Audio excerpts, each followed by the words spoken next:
Welcome to Storytime with Offal. Today, I'm sharing a touching story about love, trust, and the emotional challenges that follow when relationships take unexpected turns. Listen closely, and feel free to share your thoughts in the comments. Dear Mama, alright, so here's a story that starts way back when I was studying for my WASSCE at a remedial school. I didn't know it then, but someone had been noticing me, and things got interesting from there. So one day, I was with my friends, just hanging out, when this girl walked up to me. She said I was beautiful and wanted to be my friend. I thought, why not? We exchanged contacts and that's where it all began. After that, my phone started blowing up. People I didn't even know were texting me, and then I got a message from this guy named Sadiq. He said he'd noticed me at school and wanted to be my friend. But when I asked him where he got my number, he was all mysterious about it, and wouldn't tell me. We started chatting and exchanged pictures, and he seemed cool, maybe a bit shy. Eventually, we decided to meet face to face. When we did, he was so shy. I just smiled, and he just looked at me, smiled back, and left.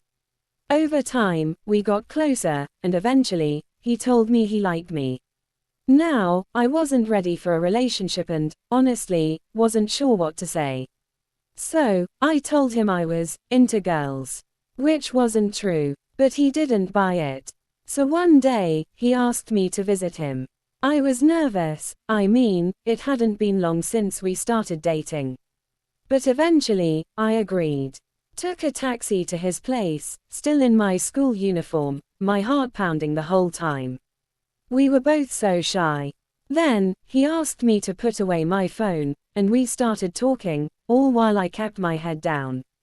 And that's when things went a little too far. He went under my skirt, and it was my first time. I felt pain and regret, and, afterward, I was terrified I'd get pregnant. He left to get something, and when he came back, he had pills. Later, I told my best friend, who said I should block him. I was hurt, angry, and felt like he'd just used me. When I confronted him, he said it wasn't like that he just wanted me to love him more. Eventually, we both apologized, and after our exams, things got serious between us. We even talked about getting married one day. But then, he dropped a bombshell. He told me his name wasn't even Sadiq, it was Mike. I was shocked. He said he thought I'd only date a Muslim guy, so he lied. That stung, but somehow, I forgave him. One day, he decided to surprise me and come over. My dad was with me, though, and when we drove by Mike, Dad saw him and got furious. He yelled, "Stop the car." My dad went over to him and things got ugly. My dad and some neighbors ended up beating him. And just like that, everything we had was torn apart. It's been months now, and I haven't heard from him since that day. My heart still longs for him. I've been asked out by other guys, but it's just not the same. So now, I need your advice. What would you do in my place? Should I hold on, or let go? Sometimes, holding on to the past can keep us from finding peace in the present. Remember, love should bring joy and trust, not fear and regret. But I know, letting go isn't always easy. So, what do you think?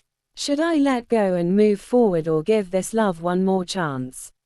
Share your thoughts and advice in the comments. I'd love to hear what you do in my shoes. This is a true story. Subscribe for more anonymous stories from Offal.